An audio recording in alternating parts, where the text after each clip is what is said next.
néon éclaire le monde. Virus et Rikikit.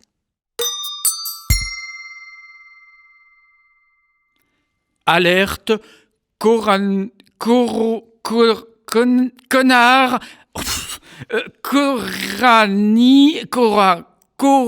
faut faire gaffe, hein.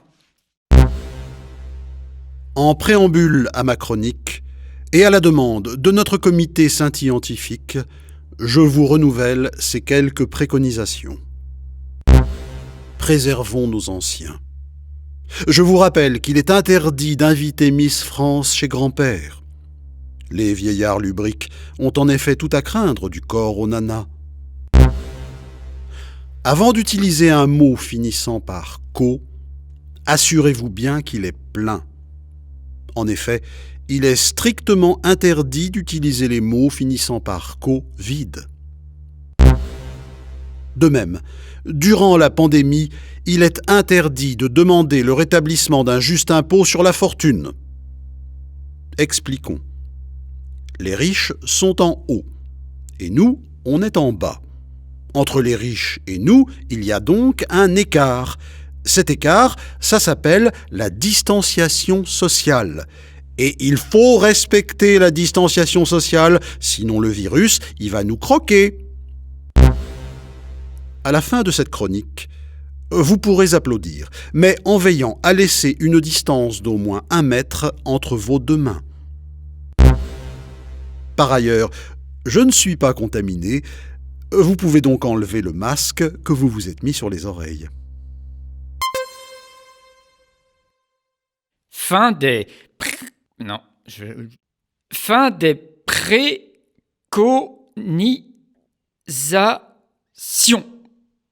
Ah ben je l'ai dit.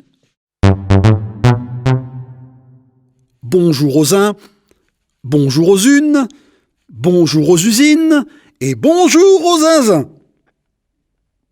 J'ai connu une époque où tous les ans, on attendait le retour des hirondelles. Oh, regarde, maman! L'hirondelle, elle est revenue dans le même nid que l'année dernière. Si on continue comme on continue, et vu qu'il y a de moins en moins d'hirondelles, je vais connaître l'époque où tous les ans, on attendra le retour des virus. Oh, regarde, maman! Le virus, il est revenu chez grand-père. Bon, ça fout un peu les chocottes, c'est vrai.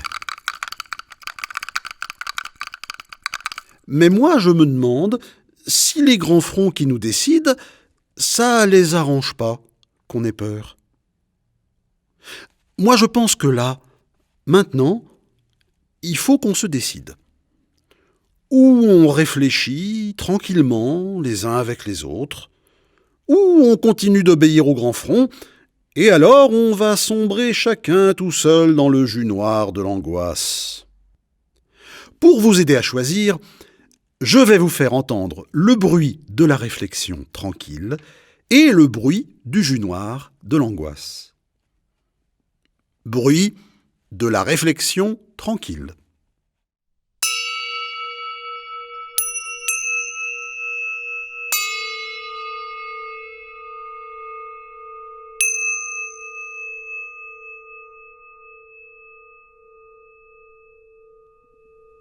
Bruit du jus noir de l'angoisse.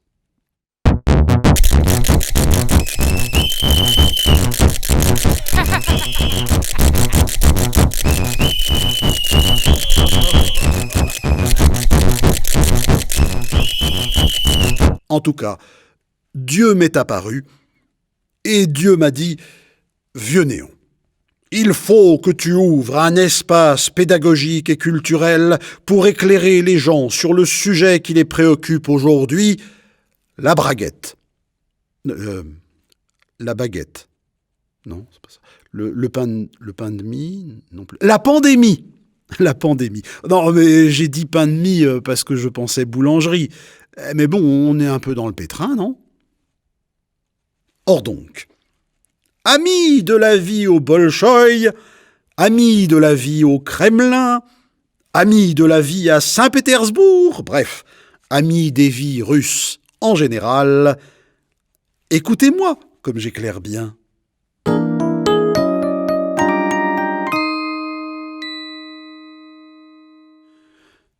Un virus, c'est petit.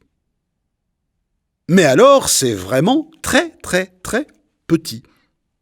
Donc, le virus, il est très complexé et il veut tout réduire à sa taille.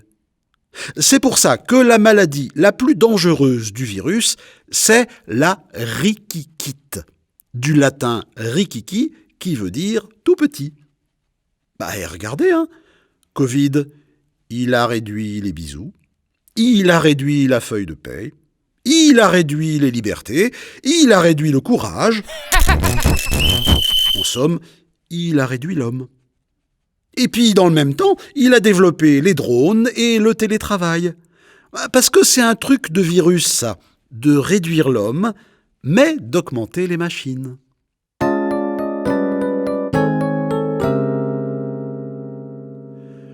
Le virus de la rikikite se transmet par le Pinocchio. Le Pinocchio est une variété de pangolin reconnaissable à sa langue de bois et à son nez qui s'allonge.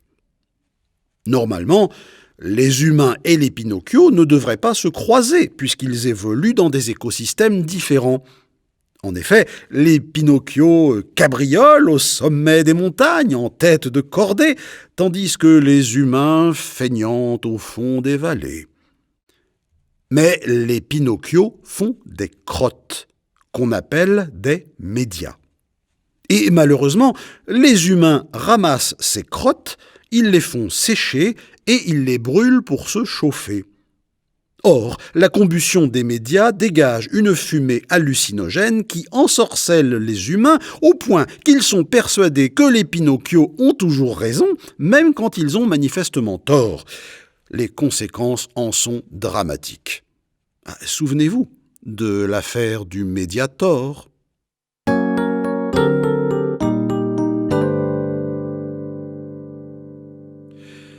Si vous pensez avoir été au contact d'un Pinocchio, votre pronostic vital est engagé. Réjouissons-nous au passage, qu'en cette période de chômage massif, le pronostic vital trouve si facilement du boulot. Bref, il est prudent de vous faire dépister. Mais attention, cette opération peut s'avérer dangereuse. J'en veux pour preuve ce qui est arrivé à mon copain, prospectif tout qui craint.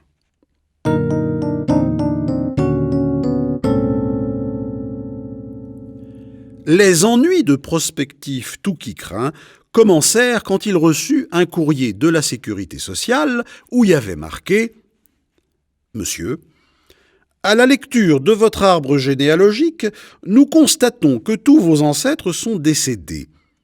Il se pourrait donc que vous-même, vous ayez développé génétiquement une prédisposition à mourir un jour. En conséquence de quoi, nous vous invitons à vous rendre dans le centre hospitalier de votre domicile afin d'y procéder au test de dépistage adéquat. » Prospectif se rend donc à l'hôpital de son domicile, ce qui de nos jours signifie loin de son domicile, et dans un endroit hospitalier, ce qui de nos jours signifie au milieu d'une zone industrielle et à côté d'un abattoir. À peine arrivé, on dirige Prospectif vers un vestiaire où sont suspendus des costumes d'animaux. Des oreilles de cochon, une peau de sanglier, des plumes de faisan, une fourrure de blaireau. Prospectif choisit les oreilles de cochon. « Mais quand même, il demande, pourquoi je dois mettre des oreilles de cochon ?» Alors on lui répond que pour pouvoir être dépisté, il faut d'abord avoir été pisté. Donc, on te déguise en animal, on te lâche dans les couloirs et les médecins, ils te pistent avec leurs chiens de chasse et leurs fusils. S'ils te rattrapent, ils te tuent et c'est ça qu'on appelle le dépistage, vu que si tu meurs, c'est que tu avais bien une prédisposition à mourir un jour. Voilà, monsieur tout qui craint, bonne chance et courez vite. Prospectif, qui est très poli, remercie beaucoup pour l'originalité de ce, disons, suivi médical, et il s'élance, déguisé en cochon, et traqué par 3 toubibs armés. Finalement, ils l'ont coincé au niveau 3, entre la cardiologie et la chirurgie des viscères. Mais là, dites voir, Prospectif se rebelle. Au lieu de se laisser tuer tranquillement, il proteste. Oh, bah, nom de Dieu, ils disent les toubibs. Voilà un type en bonne santé qui fait des complications. Et ils le virent de l'hosto. Prospectif se retrouve donc dehors, à l'entrée de l'abattoir, avec ses oreilles de cochon. Dommage.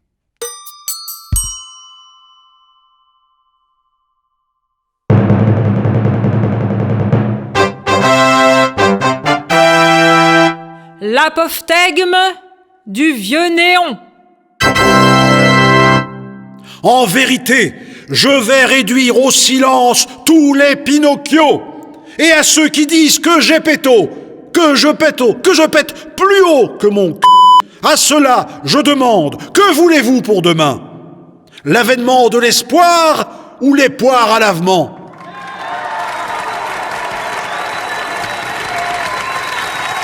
Non mais quand même.